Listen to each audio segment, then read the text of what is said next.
No niin. Tänään sidotaankin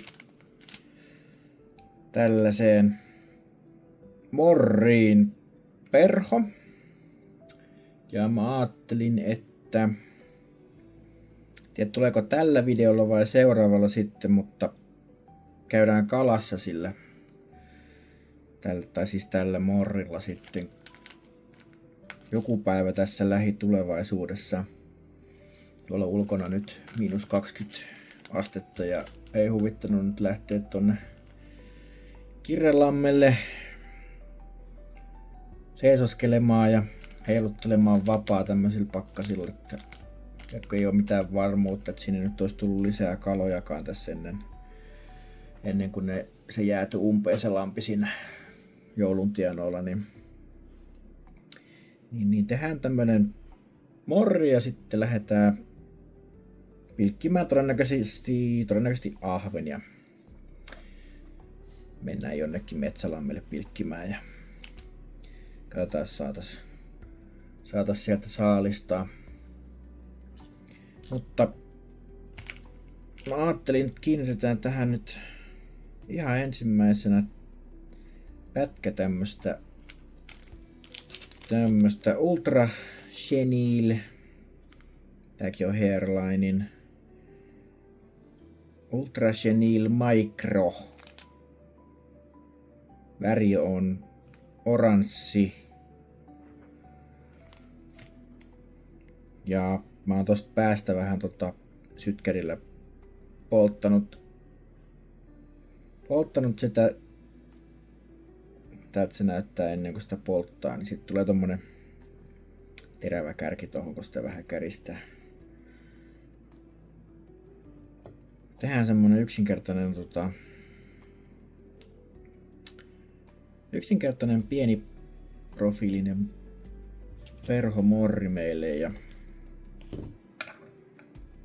aletaan ainakin ahveni tällä. Varmasti kirjolohiakin saatais. Katsotaan tuleeko käytyy nyt sit jossain kirjolohilammella.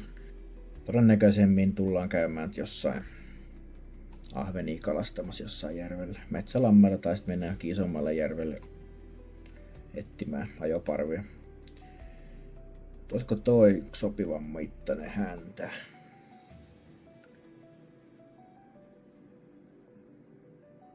Katsotaan. Eikö se ole aika hyvä? En ole sitonut vielä kertaakaan tätä nyt just tämän näköistä. Mä tuossa päässä vähän hahmottelin, että miltä tää näyttäisi. Katsotaan mikä lopputulos nyt sitten on.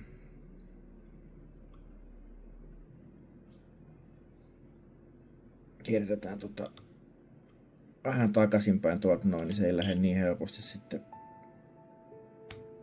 irtoamaan sieltä. Täältä jos vetää nyt, niin tuntee jo, että se on hyvin paikoillaan. Sitten laitetaan vähän tämmöstä,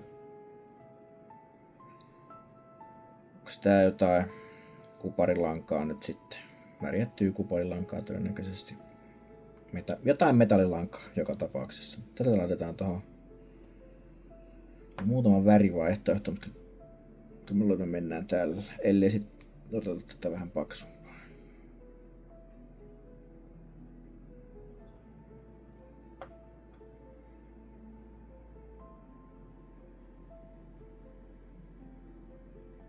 Ehkä me mennään tuolla paksummalla kuitenkin.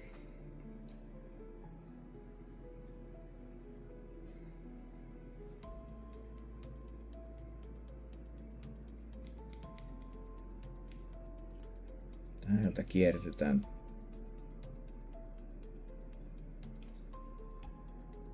Tää tänne kiinni näin. Se saa olla siinä vähän aikaa ja sitten laitetaan vähän jäniksen duppingia tohon rungolle. Tässä on sekoitettuna muistaakseni ihan olisiko Hairlinein UV-oranssi jänisduppingia ja sitten tällaista, muistaakseni se on tällaista Spectra Flash duppingia. Vai olikohan se sitä toista? Mulla on sitä toistakin oranssia. Taisi olla itse asiassa sitä toista. Mä kaivan jostain se paketin ja laitan tohon videoon johonkin kulmaan sen nimen. Siinä on tommoista sinistä kiltevää kuitua seassa ihan pikkusen.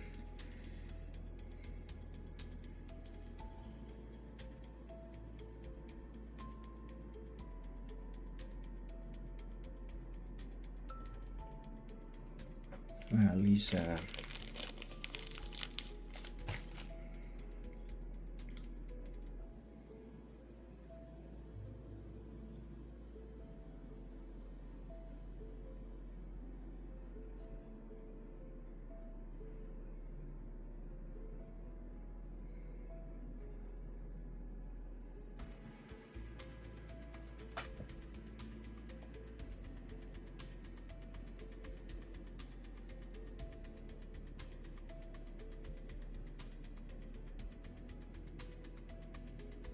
Ja vielä pikkusen tuohon.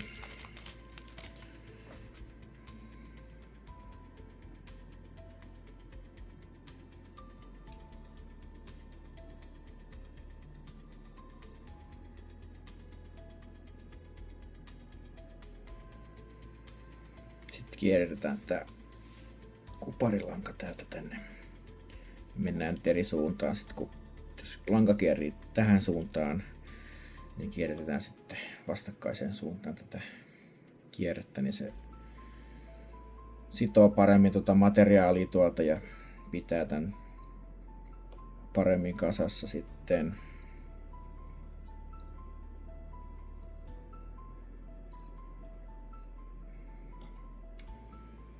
Ja nyt meidän pitäisi sitten napata se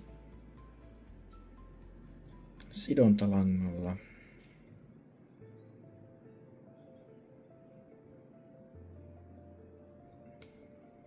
Miltä se näyttää?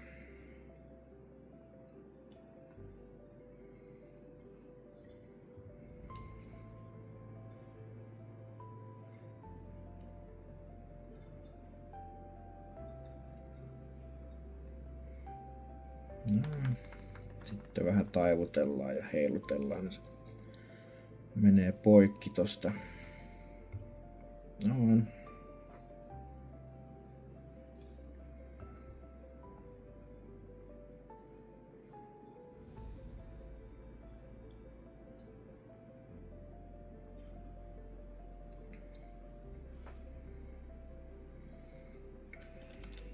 Ja laitan vielä pikkusen tätä dappingia nyt sitten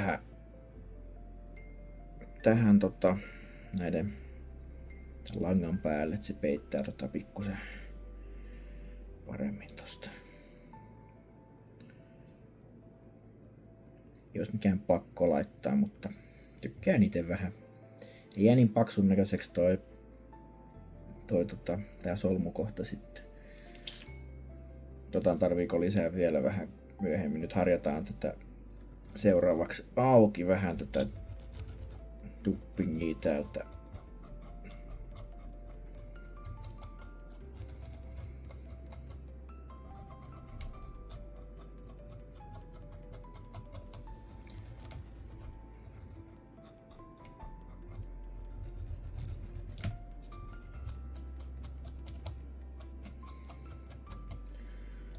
Noin, alkaa näyttää aika hyvälle.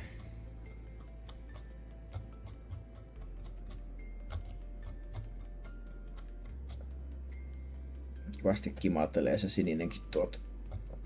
Kääntelee tässä tätä.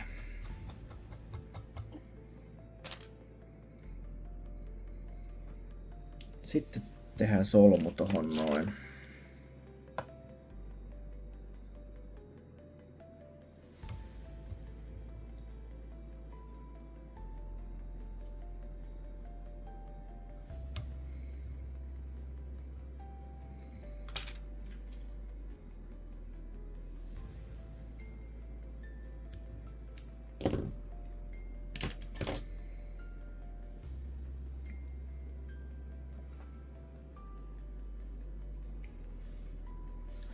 Ja voitaisiin laittaa vähän lakkaa nokkaa siihen päälle vielä, sit solmun päälle, niin se ei lähde sitten ihan heti sieltä irtoamaan tai purkautumaan.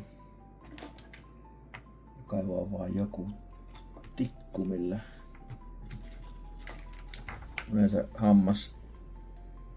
hammastikkuja käytän, mutta nyt löytyy tämmönen metallilangan pätkä, niin tää kelpaa ihan hyvin kanssa.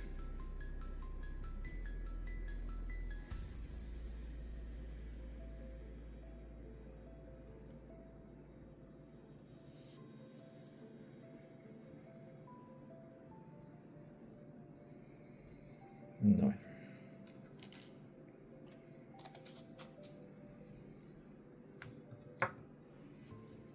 Semmonen. Lähdetään tällä joku päivä nyt sitten kalaa ja eiköhän me täällä jotain ahvenia saada narrattua ainakin. Mä en tyypillisesti ole ihan hirveästi tuosta pilkkimisestä tykännyt. Se on ollut vähän semmonen mysteeri pitkään tässä jo. Mutta löytyy semmonen diipperi luotain, millä pystyy sit pilkkireiästä kyllä pilkkimään ja se tuo vähän siihen lisää mukavuutta, kun tietää, että siellä niitä kaloja käy välillä, mutta on se silti vähän aina tuntuu, että on sattumasta kiinni, onko oikeaan aikaan ja oikeassa paikassa silloin, kun kalat on syönnillä. Välillä niitä tulee ja sitten taas on paljon reissuja, ettei tule mitään kalaa ja sitten se turhauttaa. Mutta ehkä tänä vuonna menee nyt sitten paremmin ja toivotaan niin. Lähdetään tätä ainakin kokeilemaan ja siitä tulee sitten pätkiä joko tähän videoon tai sitten seuraavalle videolle. Kiva kun katsoit videoa, jättäkää kommenttia ja kysymyksiä ja tykätkää videosta, jos haluatte nähdä lisää samanlaista sisältöä.